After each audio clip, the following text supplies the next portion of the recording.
কি হেরে গেছো? সবাই হাসছে তোমাকে নিয়ে। ধৈর্য ধরো, সেই হাসিটা তুমি হাসবে। আজকে যে তোমাকে অবহেলা করছে, ধৈর্য ধরো, একদিন তার তোমাকে সবচেয়ে বেশি প্রয়োজন হবে। সহ্য করতে করতে ধৈর্য হারিও না, একটা সময় পর সব ঠিক হয়ে যাবে ইনশাল্লাহ। যে ব্যক্তি ধৈর্য ধরতে পারবে সে কখনো সফলতাতে বঞ্চিত হবে না। হয়তো তার সফলতা হতে গেলে তার বেশি সময় লাগতে পারে। ধৈর্য ধরো, সহ্য করো, হয় জিতে যাবে আর না হয় শিখে যাবে।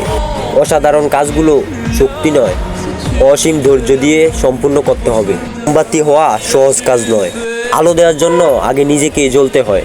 ধৈর্য ধরো, আজ যে তোমাকে দেখে হাসছে, কাল সে তোমার দিকে চোখ তুলে তাকানোর সাহস হবে না। ধৈর্যশীলরা শান্তিতে থাকে, কেননা তারা জানে আল্লাহ তাআলা তাদের জন্য ভালো কিছু সামনে রেখেছে। যেটা পাওয়ার জন্য তুমি অস্থির হবে, সেটা তুমি কখনোই পাবে না। কেবলমাত্র সেটাই পাবে যেটার জন্য তুমি ধৈর্য রাখতে পারবে। মুমিনরা কখনো ধৈর্য হারায় না, কারণ তারা জানে নতুন চাঁদের পূর্ণিমা পর্যন্ত যেতে সময় লাগবে। ধৈর্য শিকার একটা কঠিন অভিজ্ঞতা হতে পারে, তো একবার ধৈর্য ধরে আপনি আপনার কাজকে যদি সফল করতে পারেন, তাহলে দেখবেন আপনার জীবনটি সহজ হয়ে গেছে।